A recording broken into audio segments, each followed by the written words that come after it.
እቤቱ የመጀመሪያ ልጅ ሆነ ይሄ ካልደረሰብህ እመነኝ የመጀመሪያ ልጅ አይደለም። ተጠራጠር። ቤተሰቦችን ጠይቅ። አባትህን ወይ እናትህን ጠይቅ። የመጀመሪያማ አይደለም። ደህና ነህ? አለሁ እግዚአብሔር ይመስገን ደህና ነኝ። ትምህርትስ እንዴት ነው? አሪፍ ነው አሪፍ ነው። ይሄ ልጅሽ አድጓል በይ? አይ ይሄማ ጅሎ ነብኝ እኮ ትንሹ ብልጥ ነው። ይሄ በቃ ገበያ ወጥተው ቢሸጡትም ምንም አያውቅም።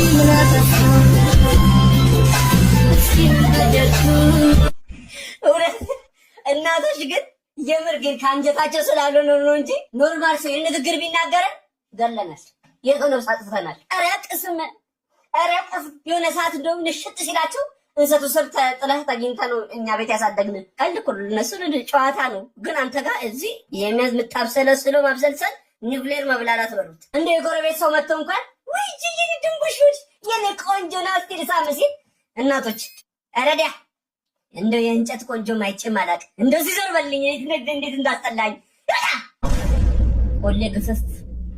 ምንድነው ችግራችሁ ቤተሰቦች? እስቲ ዘጠናዎቹ አካባቢ ላይ የነበረ ነው። አሁን ላይ እንኳን ለልጆች ሜንታሊቲ ተብሎ ነገሮች እየቀሩ ልጆችም አሁን ከሚበሉት ምግብ አንፃር ሴንሲቲቭ ናቸው።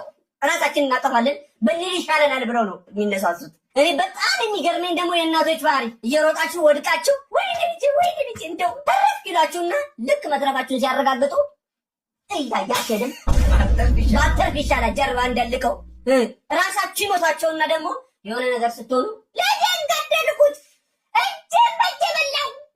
ይሄ ግልጽ እንኳን አይኔ ጋር ነበር። አይኔ ስንቴ ነው የግድያ ሙከራ ያረግሽብኝ። የጋሽኑ ግን እንኳን ተይው እሱ እዚህ ሆኜ እንኳን በቃላት ጥይት እያንደፋደፈኝ ነው። እስቲ ለራሱ እንደውም የኑጌን ንክሰስ እንዴ መክሰስ እኮ እንችላለን። ዘራስ እንችላለን።